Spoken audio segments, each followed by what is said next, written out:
Rabotai, we are continuing on Masechet Chagigah, and we are on Daf Chaf Bit, Amud Bit, the top of the Amud, 6 lines down. We're discussing really the Machloket Bet Hillel and Bet Shammai when it comes to the dinim, the halachot of Tum'ah v'Tahara. We had a very seemingly strange shita of Bet Shammai that when you have a kli cheres, an earthenware vessel that is blocking the reach of tum'ah from first floor to second floor, which the kli is tameh, subsequently we learned, it does not block the tum'ah for anything but food, drink, and other kli cheres, other earthenware. So, but Hillel asked the question, said, how in the world is that possible? And Bet Shammai said what they said. Now Rabbi Yehoshua, the last Gemara that we had, was Rabbi Yehoshua, who is the Rebbe of Rabbi Akiva, the Bar Plukta of Rabbi Eliezer Bar Horkinus, Rabbi Ezra Gadol. He says, Boshni midivrechem Bet Shammai. Very strong language to use. I'm embarrassed from your words, Bet Shammai, because how in the world we're supposed to make sense out of that? He either blocks the Tum'ah, or he doesn't block the Tum'ah. If it blocks the Tum'ah, why is the woman, the example he gave was, imagine to yourself a woman sitting upstairs and is kneading dough. So what you're saying essentially is the woman is Tameh, and we're talking about Tum'at Mit. We're talking about a Tum'at Ohel, which would be a 7-day full Tum'ah, and then you need Haza'ah, the sprinkling of the Efer Para Aduma, and then it's a whole process, the biggest tum'ah you could have. So the woman is tameh. The kli, the barrel that she's using, the bowl she's using to knead the dough is tameh, but the dough itself is tahor. How in the world is that possible? Or you have a barrel, the barrel is tameh, but the drink is tahor. That makes no sense. And the Gemara says, 6 lines down, Nitpal, the one of the Talmidim of Bet Shammai, Nitpal lo Talmid echad mi Talmidei Bet Shammai, and he said, let me explain to you. I said, say it. And he explained, the reason being, and he explained that the reason is very simple. The reason is really, we're talking about a human being, an individual that is an Amaretz. Amaretz doesn't know how to be careful in halachot of Tum'ah v'Tahara. Hence, we are to assume that the kli, that the vessel that is blocking, so to speak, the Tum'ah from going up, is a kli tameh. The halacha is that the kli tameh cannot be a blockage from the Tum'ah. Only kli cheres that is tahor could block the Tum'ah. Not a kli cheres that's tameh. So therefore there is no blockage. It's as if that kli cheres was not there. So now you have a hole between first floor and second floor. What happens? What happens? The tum'ah ascends to second floor and everything is tameh. So everything is tameh.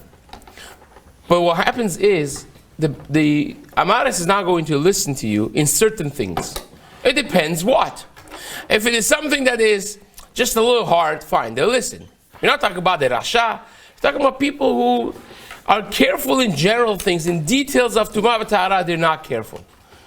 So if you tell him, yeah, this vessel became Tameh, now you have to go do Tvilah on it. He says, fine, Chazak Baruch, Chacham. He listens. But if you tell him this kli became Tameh, now you have to break it. He's going to say, you know, my great-grandmother paid $200. He's not going to listen to that. If he's going to lose from pocket, then he's not going to lose. You say, you know, this whole big dough that you made, just trash it. Not going to listen. This wine that you just worked 6 months to make, trash it. Doesn't listen. But if you tell him, okay, you're begadim, you're killing yourself, you became tameh, now you can't touch taharot, and you have to go to mikveh, he listens. So it really depends. So the Gemara says, everything be'emet is tameh. The only thing is he going to listen or is not going to listen? We're not going to tell him something he's not going to listen, because if you tell him something he's not ready to listen, he's not going to listen to other things as well. then you mamash lose.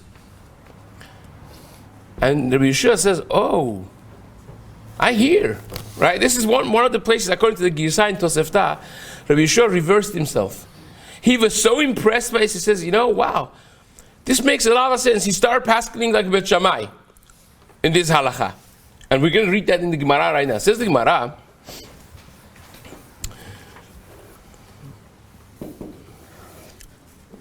Velod, this student of Bet Shammai still speaking to him, says, if you tell this guy, break your klicheres and trash your food and wine and drinks and all that, you know what he's going to say? He will tell you, Sheli tahor v'shelcha tameh. He says, you don't know how to keep Torah. Mine is better than yours, right? You know the Karaites, they were much more frum than the Chachamim. Unlike the Tzukim, Karaites were extremely stringent in a lot of things. They looked at us, at the Chachamim, they said, oh, these guys are reform and conservative and conservadox and orthodox and all those things. Because it says, Lo tevaru esh b'chol mashotachem b'Shabbat, means no fire in your hand. That means no light, no heat, no hot food, nothing. They would put a rock in their back, fasting, forget about fasting. That too maybe, but they would go up and down the mountain the whole day of Yom Kippur. You have to put yourself through suffering. They took everything literal. So what happens if you reject him in that way and you make it too difficult? Then it's going to snap. So it says, the Talmid zeu taman shel Bet Shammai. Miyad halach immediately. Halach Rabbi Yoshua v'nishtateach al kivrei Bet Shammai. Rabbi Yoshua goes and he goes to the kvarim of the students of Bet Shammai. Apparently they had, like the Gemara in Baba Batra says, they had caves that they had the group burials in one place. Apparently Bet Shammai had their own Bet HaKvarot. He goes to the Bet HaKvarot of Bet Shammai. V'nishtateach al kivrei Bet Shammai. Amar, he says, Na'aneti lachem atzmot Bet Shammai. I put you through suffering. I disgraced you, Bet Shammai. Because again, even though that he asked essentially the same question as Bet Hillel, he didn't say anything different necessarily, but he said it with an angst. He said it with a lashon bizayon, a language of disgrace. Boshni midivrechem Bet Shammai. Who do you think you are to speak like that, in front of Bet Shammai? Especially that now you realize what they say makes sense. Umastu mot shelachem. Madach, even stumot shelachem, even things that are just a side thing without you explaining the reason, it has so much reasoning and sharpness behind it.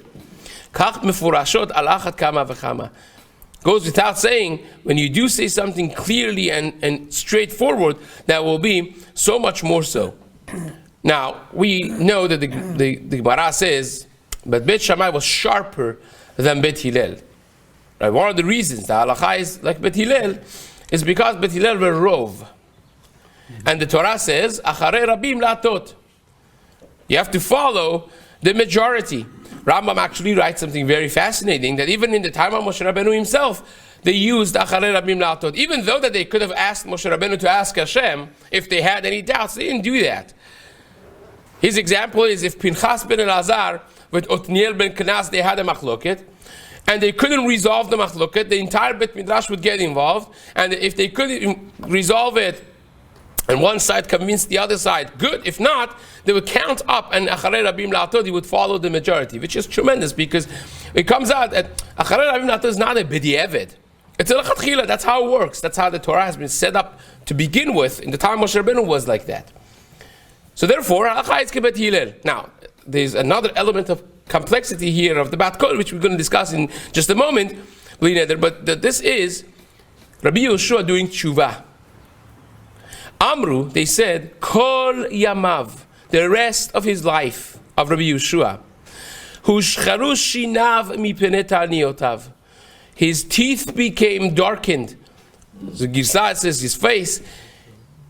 Basically, constantly was fasting to atone for disgracing one time, saying something negative about Bet Shammai. Talk about kavod Torah.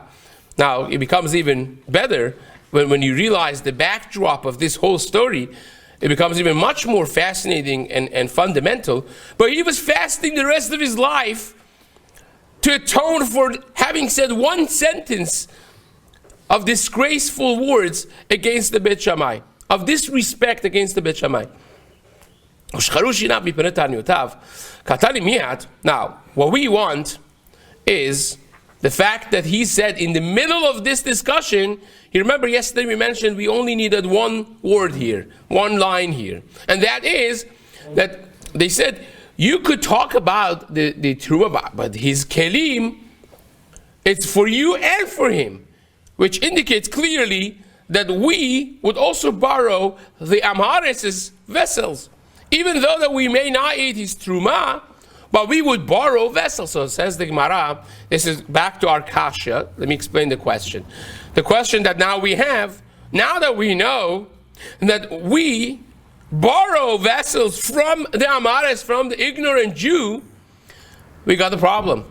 Because you remember what you said before? You said that we're not concerned of doing Tevilat Kelim, us, the Chachamim, the people who are vigilant and mindful when they in the Dinah Tumah V'Tahara, in the halachot of Tumah V'Tahara, we could dip a kli in the mikveh for Terumah, even though that inside of it we have put other small vessels. What would be the problem? The problem would be an onlooker, an Am Haaretz, is going to see you do that, and he doesn't realize that you are a Chacham. Kulanu Chachamim, Kulanu Nevonim. We know that this has Shefuferet Hanot. We know that this opening is large enough. He's going to take a mini cup, which is not Shefuferet Hanot, and he's going to put his needles and stuff like that inside there, and he's going to dip it, and that tevilah is worthless, is not a valid tevilah. But yet, you could do that. We're not worried about him learning. Why? Because the Gemara said, what happens? What's the worst that's going to happen if he does that? He's going to use that for terumah. We're not choshesh. He's going to use it for kochim, because even an Amaretz knew that you cannot apply the laws of terumah to kochim. That everybody knew. So what's going to happen? What's the worst that's going to happen? The worst that's going to happen is he's going to use that for terumah, and his terumah is going to become tameh. Chazaku baruch. I'm not going to take his terumah anyways. Right? Not going to take his terumah. No chaver is going to use the terumah ve'amaretz. So therefore we're good. Gemara says, you're good? You think you're good? How about if you borrow his kli? That kli that he just dipped, you will end up borrowing, because we do openly borrow things from them, and that's what we just proved. We just proved from the Tanaic work, the Braita over here, that they used to borrow kelim from Amaretz. So we're back to square one. How in the world am I, as a chaver, allowed to dip something in another keli when he's going to see and learn and do mistakes and do something that's not Shefuferet Hanot, and then I'm going to borrow that keli from him and use it? That's the question of the Gemara. The Gemara answers. The Gemara says, no, that's not the problem. So, Alma she'alin al minayu. You see that we borrow from them. So what's the pshat? How can we allow a chaver to do tevilat kelim inside another keli when the Amaretz can learn from him? The Gemara says it's not the problem. Ki shailin al minayu matpilin alo. You think we're just going to borrow from them and use it in our kitchen? Chas v'shalom.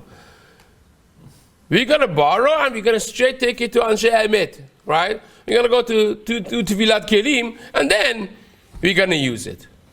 So what's the obvious question when you say that? It's an obvious question.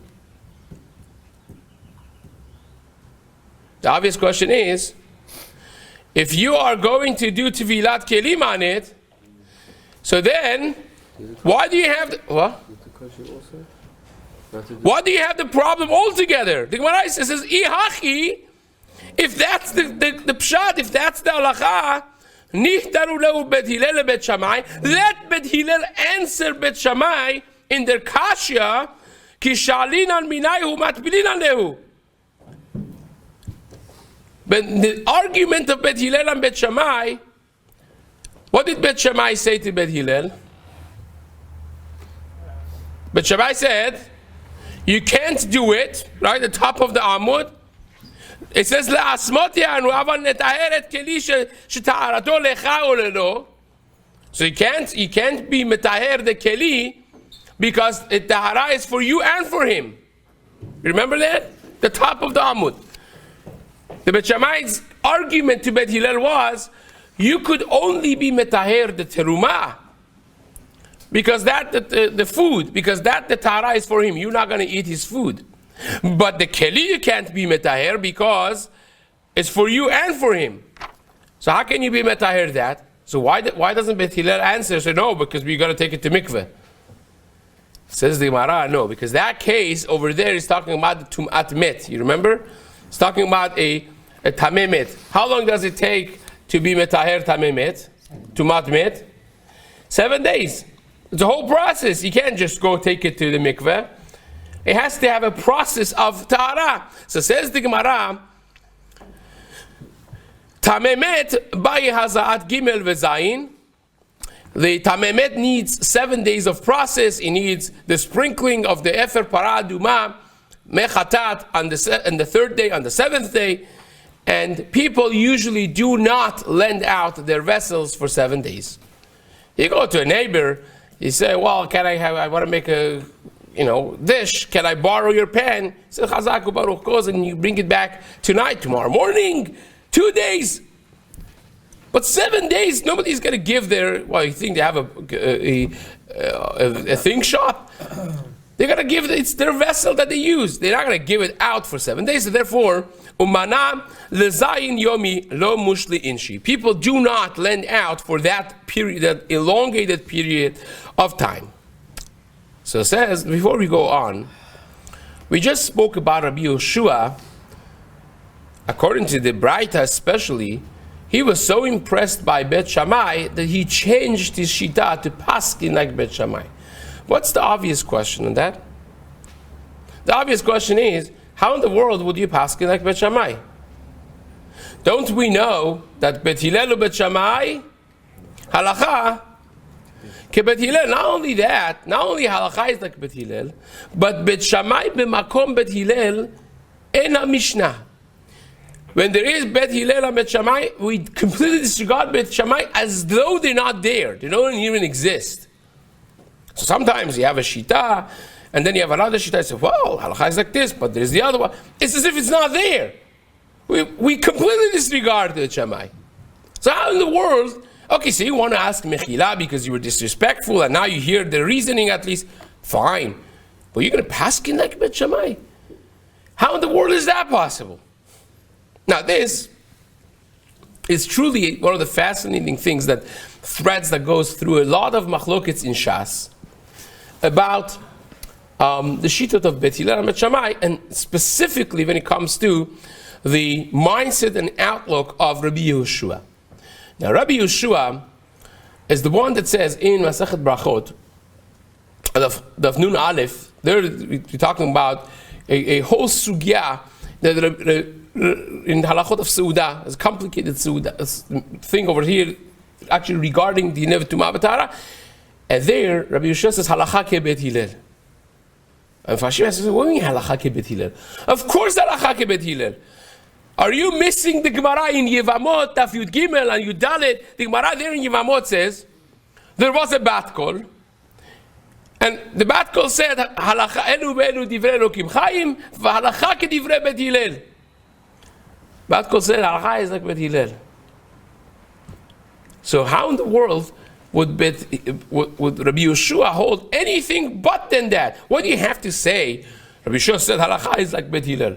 Shkoyach, Chazak Baruch. Of course halacha is like Bet Hillel. It's the first Gemara.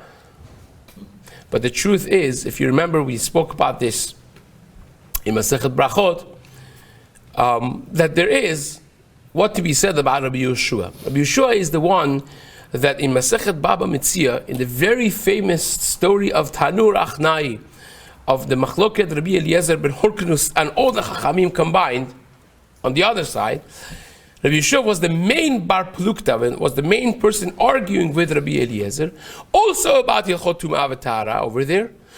The discussion over there was, if you have a tanur, if you have an earthenware oven, and that became tameh, So what do you do with that? Right? So we said, you have to break it. There's no tahara. You can't take it to mikveh. You have to break it. But the halakha is once you break it, it becomes tahor.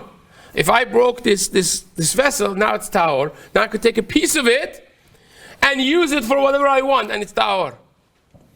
So the question comes, how about if after I broke it, I take the pieces and I cement the pieces together and reconstruct the tanur? What happens then? What do you say?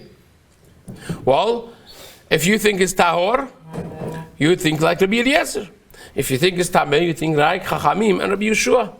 It became a massive machloket. Rabbi Eliezer was allowing people were doing this. Whenever the tanur became tameh, they would bring a chainsaw, slice it to rings, and then cement it back together. Chazak Baruch, one day job, you have a brand new tanur. Chachamim said, no, you can't do that. It's tameh. If you it's tahor before you reconstruct it, but once you reconstruct, it becomes tameh again. And it says they brought all the taharot that Rabbi Eliezer allowed and they burnt them.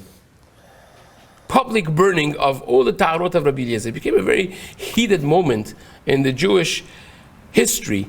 And there was a lot of back and forth. Rabbi Eliezer brought a lot of reasoning. They didn't accept any of his reasoning. He resorted to supernatural ways. Says, if I am correct, the water should go backwards. Water went backwards. Right? And Rabbi Yeshua said, you're not impressed. Right? The tree should get uprooted. The wall should fall. At the end, he says, if I'm right, Bat Kol Yochiach should be a heavenly voice that will say, who's the halacha like? And sure enough, the Bat Kol comes and says, leave Eliezer, my son, alone, halacha kemotu. Halacha is like him. What happens then? What would you do? You say, Chazak Baruch, we lost this one, you can't win them all. Rabbi Yeshua got up and said, we don't listen to Bat Kol. Hashem, you said that you're giving us the Torah, we decide what the halacha is. You cannot interfere. Right? En mashgichin bebat kol. We don't listen to Bat Kol. Right? And that was the psak. Now, the Tosfot is very busy, especially in Masech Tivamot, Daf Yud Gimel. How do you put the two Gemarot together? On one hand, we said, the reason the halacha is like Bet Hillel is because a Bat Kol came and said it. Right? On the other hand, you're telling me that the Chachamim paskin like Rabbi Yeshua, and they paskin against Rabbi Eliezer, and they even put him in a lifelong nidui. He died in his nidui. So how do you put this together? The Tosafot gives two main reasons. One is that, well, we don't really care about Bat Kol. We don't. Well, we wouldn't have cared about Bat Kol by Bet Hillel either. But the reason is because Bet Hillel were rov. Even though the Bet Shammai were sharper, but Bet Hillel were also halacha kerov. Or, says the Tosafot, the reason would be because really we do listen to Bat Kol. But why don't we listen to the Bat Kol of Rabbi Eliezer? Because he asked for it. He initiated it, and that Bat Kol came out because of the kavod of Rabbi Eliezer, because Sadiq Gozer v'Hakadosh Baruch Hu Mekayim, right? And therefore, that type of Bat Kol is not a halachic Bat Kol, but a Bat Kol that has been initiated by Hakadosh Baruch Hu. That's a Bat Kol that we listen to, right? So that's just a Bat Kol thing, and this becomes actually whether or not we could listen. Let's say, why do we listen to Eliyahu Hanavi? The Khatam Sofer has a massive tshuva of why we could listen to Eliyahu Hanavi when you have Gilui Eliyahu, right? Ariya Kadosh said a lot of things, and it's based on Eliyahu Hanavi. Because he had Gilui Eliyahu. So you listen to Arizal halachically speaking, or you don't listen to Arizal halachically speaking. There are those who say, well, Arizal is mamash vadai, emet vadait, because it's Mipi Eliyahu and we listen to him. Others say, well, we don't listen to Eliyahu. So, Adam Sofer has a whole thing to be miyasher why you would listen to Eliyahu Hanavi, even though that we say, Lo b'shamayimi. Chacham Ovadia actually wrote a fundamental tshuva, really two tshuvot, Siman Mem Aleph and Mem Bet, in the first volume of Yebia Omer or Achaim, about this very concept, a fascinating tshuva, Lo b'shamayimi. Do we listen to Bat Kol? Do we not listen to Bat Kol? Do we follow Ari HaKadosh? Do we not follow Ari HaKadosh? How about there is a sefer called, like the Kishmo Kachu, Shut Min HaShamayim, She'elot Utshuvot Min HaShamayim, from one of the Rishonim called Rabbeinu Yaakov Mimarvish. How in the world are you allowed to listen to that? I mean, this Rishon would go to sleep with a question, he would do whatever he would do, and they would give him a clear answer in his dream. And he wrote massive topics, including like Rashi and Rabbeinu Tam, which tefillin is Ikar. Surprising answer you don't want to hear, right? And he says, they answered me this, and he wrote it. And Maran Chida quotes this left and right, la halacha. Actually, Reuben Margaliot, when he put out the new edition of Shut Min HaShamayim, they have a whole thing from Rabbi Reuben Margaliot in the beginning of it of Lo B'Shamayim, Hi B'Shamayim. So, but that's a whole discussion by itself. But Rabbi Yeshua is the one that got up and said Lo B'Shamayim. And really, you see from Masechet Brachot Nun Aleph that we mentioned, maybe there is something to be said about Rabbi Yeshua, that he maybe doesn't hold of this Bat Kol Hachra'ah. It's not just the Tosafot tries to put the two sugyas together, but maybe Rabbi Yeshua that just argues with that. And therefore by Rabbi Yeshua you need to say Halakha Kebet Hillel, because it wouldn't be given, it wouldn't be Pashut. Otherwise you read the Gemara, you're like, what? Of course Halakha is like Bet Hillel. What do you mean? Amar Rabbi Yeshua Halakha Kebet Chazak Ubaruch. And it's not only there.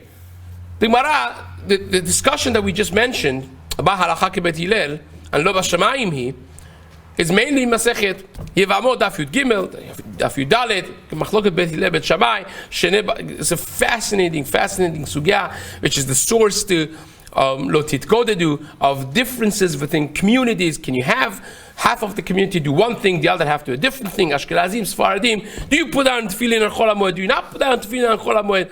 How to conduct the community? All of it is there, right? The Pri Chadash has a fascinating write-up in Halachot of Minhagei Isur Ve'eter at the end of Siman Taf Tzadivav in his writings in Orach Chaim, that really discusses these things. These are fascinating sugyas. But there, in Masechet Yevamot, which the Ikara sugya is talking about Sarat Erva, and it's Machloket Bet Hillel Bet Shammai. And it's one of those machlokes that's not just, it's asur, it's karet. According to each one, the other one is chayav karet. If you marry a erva, it's bad news. So they ask Rabbi Yeshua, they say, what's the halacha of sarat abat, which is also sarat erva? And he says, machloket bet Hillel bet Shammai. I say, yeah, we know that. What's the halacha? So what would you expect him to answer? You expect him to say, what do you mean, what's the halacha? With Hillel, right? But he doesn't say that. He says, well, you ask me that question, I don't want to answer this question. You want me to be Machnis Roshi ben Harim Gedolim ben Hillel ben Shammai? I'm not answering this question. Now you have a little bit more of an understanding why you wouldn't want to answer this question, right? You have Masechet Nidad Aftet Zayin, really that Rabbi Yeshua in one of the halachot, he actually passes like Bet Shammai. He tells his Talmidim, he says, I hold like Bet Shammai. I don't hold Bet Shammai. You forgot the Gemara in Masechet Brachot that Rabbi Tarfon did Rabbi Shammai, and they told him, you're Chayav Mitah for listening to Bet Shammai? Yeah, because when he came to Rabbi Yeshua was a little bit different than the other Tanaim. He seems to be one that holds that perhaps there's actual room la halacha for shitat Bet Shammai, at least when it does make sense. You see, again, it's not time for going through all of it. You do see, as we mentioned in Brachot, many other places, Rabbi Yeshua himself also in almost all follows Bet Hillel, but you have this anomalies that you have Rabbi Yeshua sticking out for the Shita Bet Shammai, one of which is our Girsa, according to the Tosefta, our Gemara, that seems like he reversed himself to paskin like Bet Shammai once he was convinced. The other one is Masechet Nida, but it's something fascinating, one of those Shas concepts that when you go through Shas, when you go through Gemaras, you keep your mind at this fascinating personality of Rabbi Yeshua, who was, Ashrei Yolato, a tremendous personality, the Rebbe of Rabbi Akiva, perhaps deviates from the general notion of halakha kebet Hillel as a blanket rule throughout Shas. So, enough about that. There's some light moments in the middle of a complicated sugya. We do what we do and we go on. Says the Gemara. Now that we spoke about this, the Gemara assumed that the Amei Haaretz, they are not believed to do a proper tevilah. That's what we assumed. Right? And therefore they're going to learn from you, they're going to do a mistake, and their truma is going to be tameh, their vessels are going to be tameh. We don't take their vessels without taking it to mikveh. That's what we're saying right now. Gemara says, really? Ve'at Lo mehemni, they're not believed to do a proper tevilah. We learned in Braita that they are believed to do a proper tahara for tumat met. So they are believed on doing tevilah. They are believed in doing a proper process of tahara. Amar Abaye says, no. That's not the same thing. Lo kasha. Habegufo, habekelav. Begufo, they are, yes, if the person himself became tamemet, he's going to be very careful to go through a proper process of tahara and go to tevilah. That we believe him. But for vessels, that's like tedious, it's nuanced. That we don't believe the Amares to do a proper job. It's different tevilat kelim than tevilat gufo. By tevilat gufo they are believed. By tevilat kelim they're not believed. That's what Abaye says. Rabbah says no. Both of them are talking about the same. Aidi bekelav. Both of them are speaking about kelim, tevilat kelim. V'lo kasha, still not a kasha. Why? Hada amar me'olam lo hitpalti keli betoch keli, ve'hada amar hitpalti aval lo hitpalti bekeli shen bepiv kshfoferet hanot. Says depends what he says. If the guy doesn't know the halachot, right? You tell him right now. You say, do you know that you can't do tevilat kelim placing one keli inside the other one? He's like, wow, that's fascinating. What happens to be? Turns out I never did that because I thought it doesn't work. Right? So I didn't know that the details of the halacha, but I never did that because I thought it has to be every single one. I have an OCD of cleanliness, so I did every one. So that, says Rava, the guy is ne'eman. You believe him. But if he says, whoa, I didn't know that that's the halacha, but wait a second. I don't think I've ever done in any keli that's narrow. I don't think I've ever done that. In other words, he says, I do use a basket for placing the kelim in to dip in the mikveh, but I don't think I've never done a narrow bottle. That we don't believe him. Because once he didn't know this, based on Turei Even, based on the Shagat Aryeh's explanation of the Gemara, because if he didn't know the halacha, he was not careful in it. And now trying to think back to see what he did, that much we're not going to be willing to rely upon. And therefore, says Rava, both of them are tevilat kelim. One of them is the case that says, I have never in my life done tevilat kelim, one inside the other one. Never done that. That we believe. But if he says, no, I've done it, but it was never narrow, the top of it, that we don't believe, says the Rava. So the Gemara is going to continue this in a fascinating way. We're still not done with the halachot of when the Amares is believed and when not. We're going to have one more round at this when it comes to the halachot of Tubah v'Tahara, and Be'ezrat Hashem will continue and finish that in the days to come.